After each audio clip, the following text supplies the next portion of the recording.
Hey everyone, it's Horror Free for All, and I hope you're doing well today. So, it's been a while since I've reviewed horror movies and, reviewed books, I feel, kids horror and adult horror wise. So, I've been backed up, and I apologize for everyone. I just had a few projects I wanted to get out in a row and take a breather from doing reviews, but I decided to get back into the swing of things and I guess christen this newly branded Horror Free for All channel with some content that some of you who watched my old Horror Free for All channel would come to that for. So I thought better late than never, and let's go ahead and start off with a movie that I've had on my to be reviewed list for a while. And the only reason why I've put it off is because it's a Shudder released movie. And I told everybody in a few videos a while back that I was doing a soft boycott of Shudder, and I still kind of am over what they did to Creepshow. But if there's some movies that I have in my collection already, or something like that, or maybe I find a movie in the $5 bin at Walmart or something, then I don't feel as bad to talk about them, especially if they're like a few years old. So this one is one of those examples. It released in 2021 and it was written and directed by a fellow named Steven Kostansky. I think that's how you say his name. And it's none other than Psycho Goreman. So Psycho Goreman, when I saw the trailer for this movie a few years ago, I was like, this movie looks fucking insane. It looked like the wildest thing I have ever seen. And I don't blame anyone for thinking that this movie could be bad just off the trailer alone. And Steven Kostansky, I've seen a few of his films like The Void, and I think I've seen Manborg a long time ago. And he's definitely acquired taste in the genre, I would say. But I have to really applaud him for some creativity in this movie and everybody behind this film, because I was not expecting on my bingo card a love letter to Power Rangers, a love letter to Mac and Me, E.T., Star Kid, and all these cheesy alien kid family friendly adventures from the 90s and 80s. And I was definitely not expecting basically R-rated kids horror. So this movie, it tickled me to death. Even though I think there's a lot of problems with the movie, they look kind of slim in comparison to the great stuff that this film does, and some really creative and imaginative things that were done on purpose, even with this film's budget, even with this film's tongue-in-cheek nature it has going for it. It managed to be charming and it managed to win me over. So if you have not seen Psycho Goreman, you need to know this up front. If you find this at Walmart, let's say in your $5 bin, and let's say your kids are looking with you and they see, oh, kid characters with this alien creature. It could be like, I guess, a modern family-friendly movie. Even the tagline says, a heartwarming and heart-ripping family classic. Don't be fooled by this, y'all. Don't be fooled. If your kids watch this, there's a lot of inappropriate things out there that you could find in this movie. So be very careful showing your kids this film. All right. If you think they can handle it, go ahead. But I gave you the warning. So, yeah, I guess we should go ahead and just give a little brief synopsis of what this movie's about. Like I said in my previous video, where I talked about R.L. Stine's Pumpkinhead, I'm trying to do less emphasis on the plot overviews so I can give you more review time in these videos. So, all you need to know about PG Psycho Goreman here is that it follows two characters named Mimi and Luke. Mimi's the younger sister and Luke is the older brother. And Mimi is this crass, foul-mouthed little girl, and she bosses her older brother around, who's basically a wimp. And she bullies him into doing these games with her all the time that he doesn't necessarily want to play. And one game they like to do is they like to go in the backyard and dig holes. And one fateful night, they end up finding this Rita Repulsa / Ivan Ooze from Power Rangers alien pod underneath the ground. And they find this gem that glows very brightly. And the girl, Mimi, takes it and, takes it to bed with her that night. But when she does that, it activates this pod in the ground to open up. And inside is this alien creature from a distant planet who we later find out is this intergalactic serial killer. He comes to worlds literally to destroy every living life form on it. So when the alien gets revived, he realizes that he doesn't have his gem, and it's said that in the movie, whoever possesses the gem basically controls this person here. And the kids end up coming face to face with this alien, and this alien is not happy whatsoever that he's being taken over by children. And from there, the rest of the movie is essentially these kids weaponizing this alien to do things for them in their small town living, I guess. We see certain things that this alien does to fellow townspeople, like cops, even the kids' friends, random strangers, and then fellow aliens who realize that this alien creature has been resurrected from intergalactic space, coming down to Earth to put a stop to him before, let's say, he gets out of hand. And that's where I'll leave it here. But I'm definitely leaving a lot untalked about in the plot.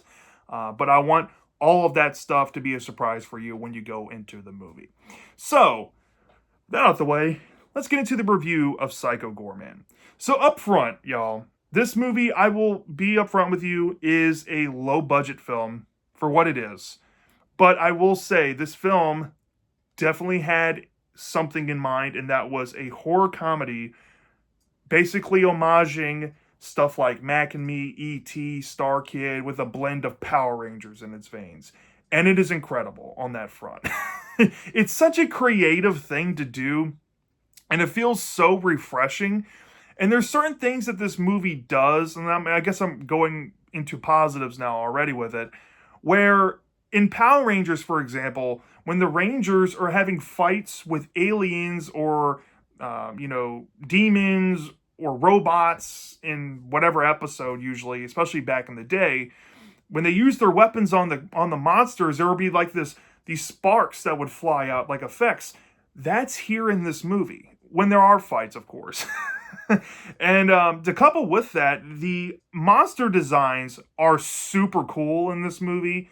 I think Psycho Goreman, even though he's kind of hard to see in some shots, because I'm going to be honest, this is a slight negative at times with the film. The color correction looks kind of weak. But if you can look past that, the creature effects look amazing. And if you're here for some gore involving some aliens, y'all, you're going to get that. And coupled with that, y'all, this story is really fun and out there when we're getting into this character who's affectionately called Psycho Goreman by little Mimi, who gives him the nickname in the movie. I didn't touch on that, but that is a thing. And we get to learn his backstory and his origin and how he came to Earth and what he's done before he's come to Earth. And that was really fun to see. But aside from that, too, this story is quite fun. I mean, you have this arc with the character Luke, who is a wimp, and he feels like he has to join one side over the other to try to help certain entities coming to Earth to put a stop to Psycho Goreman. And then you have characters like Mimi, who of course don't want to give up Psycho Goreman because she literally views him like a pet because this girl's a living psychopath. So, and that's something that you also have to understand about this movie. This is not something you take seriously. If you go into this movie trying to take this thing seriously, you're going to be frustrated with it. If you give yourself to the madness, you're going to have a ball with these characters. And, it's just really fun. I mean, I want to say the story is groundbreaking or emotional or whatnot, but I will say there is a kind of a twist at the end where we see certain characters overcoming some things, and they get on the good gracious side of a certain character, and then there's something really crazy implied to be happening in the aftermath of that. But even that was charming, you know what I mean? And there's some hilarious jokes in this movie. And yeah, I mean, there's some things implied about some sexuality of certain characters, and I'm kind of, trying to hint at the alien, but even that stuff was funny. I don't know what else to say. I mean, this film, when it comes to like writing, and when it comes to the surprising things that you think a film like this wouldn't have in terms of its writing and what it's able to do with like the characters and stuff, it's really fun and it looks cool. It's basically all gore for the most part. Even though they do kind of splice in some CGI and even I think I want to say stop motion in there to kind of accentuate some effects.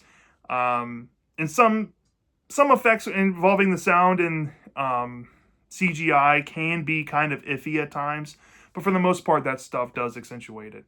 Um, so yeah, moving on from that, I'm gonna say the tone is also another welcome positive with me with this film. Sometimes I like a good quality B movie that you don't take seriously and you can just have fun with. Psycho Goreman is in the camp of stuff like Army of Darkness. You know what I mean? I want to say to that level of greatness of that film goes to, or like Evil Dead 2, or other classic B movies that are just like god tier in the horror community. But this is a fitting tribute to films like that. You know what I mean? And I really do like a change up every once in a while to get a film where it's unapologetically wearing this goofiness on its sleeve and it's executing it in a fun way. So that's also welcome here. And for what it's worth, given the budget, you know, trying to see, I guess, the scope of the story, there's some moving parts. You got some woods that are very reminiscent to Power Rangers woods that you'll see in episodes. You have these small, like Angel Grove looking houses in township areas that they go to, like a schoolyard and stuff that feels like Power Rangers. I mean, they really did their homework here. And yes, it looks low budget, but the town feels lived in. There's some characters that are, I guess, are reoccurring here. And while there is some goofy skits involving these kids in the alien in some parts of the movie, which can be a kind of a deterrent at times, even that stuff, even though it's blatant filler, is still fun. So yeah, I had a fun time with this movie, y'all, if you can't tell. I'm not trying to beat this movie up too bad. But I do have some slight problems with the movie, if I'm being honest. And I guess I'll get those out the way here before I wrap up my review. While I'm tickled to death with this movie, and while I know this is something that you're not supposed to take serious, I kind of already brought up, like, the color correction of this movie is kind of iffy out, you know, most of the time. It's hard to see the makeup on Psycho Goreman, the titular monster of the movie. And yes, coupled with that, I've already kind of brought up the sound effects, and some CGI can look very iffy at times, which kind of takes me out of certain things that they're doing with certain kills of the movie. And if it's not those things, sadly, I think there's a lot of misplaced gag humor in this movie, sadly. I'm not saying that it's a complete miss the entire film, but there will be points in time, I kind of already mentioned the kids doing like this band skit multiple times throughout the movie. I don't see why that has to be in there. I think it's just in there to be overly goofy and cheesy, because this in some ways feels like a satire to 90s and 80s family movies. And if that's what they're going for, that's fine. But I feel like that stuff didn't need to be in the movie, you know what I mean? And when we're getting down to like the uber bad guy villain that's above Psycho Goreman, I guess, of the film, I feel like we didn't get enough of them in the movie. And I kind of wish that the budget allowed for more aliens to come down to Earth and fight Psycho Goreman. Which leads me to the final act. There's this stupid game resolution that Mimi comes up with her dad, I guess, to convince the alien to, I guess, save Psycho Goreman. And while it's really goofy and absurd, that is not how I wanted to see the movie end. I wanted to see like a full-blown Power Ranger spoof at this point. Maybe with like a giant Megazord, or maybe Psycho Goreman grows into a giant kaiju monster or something. What we got is not where I wanted the movie to end in terms of the climax. But it still was kind of funny, and it had some callback humor that was throughout the film, I guess. But yeah, it left a little bit to be desired there when it comes to that, sadly. And I guess one last mild negative to this movie is the handling of Luke. I feel like Luke he was definitely the afterthought of the story, because a lot of it is just trying to show little girl boss Mimi, just showing how big of a bitch her brother is the whole movie. And while I get that's supposed to be the joke, I feel like Luke's character kind of got put on the back burner, and he could have been at least the bane of the seriousness of the movie for certain aspects of it at times where I think it needed some more seriousness to kind of offer some legitimacy to what the story was doing. But you like I said, you do get that arc. You do kind of feel that with his character, and he does come around a little bit by the end, and he gains that respect, I guess, kind of, from his family members. But yeah, I will say that Luke could have been handled a little better. But other than those things, I had a ball with this movie. I would highly recommend that you all check this movie out. I don't think this is going to be a movie for everyone. So if this movie sounded like it would be up your alley, if you like Power Rangers, or if you like spoof movies, or if you like homages to things that you might have watched as a kid in the 80s and 90s, this might be up your alley, especially if you like those things going the extreme with gore. I think this will make you laugh at least once with some, at least one of the jokes in the film, at the very least. So, from a 0 to 5 star basis, I don't know what I'm going to give this movie. Realistically, honestly, I think I'm leaning maybe like a 4 to a 4.25, but I think I'm gonna settle on the lower end of that and give this about a 4 out of 5 stars. This could have been better than what it was, but I welcome sequels to this. I kind of want to see a part two, where the ending left off on, because I think that'll be kind of interesting to see if maybe something else comes down to maybe interfere with Psycho Goreman, or maybe Mimi convinces him to stop doing what he's doing or whatnot, or people involved. I don't know. But yeah, there's some sequel opportunity here that I think could retroactively make this film better. But until we get that, I just think this is probably the safest grade for something like this. So yeah, I had a fun time with this movie and can't really complain too much. So yeah, that's my thoughts on PG Psycho Goreman. Let me know down in the comment section if you've seen this movie before. Did you love it? Did you hate it? I'm dying to know. And I'll see you next time.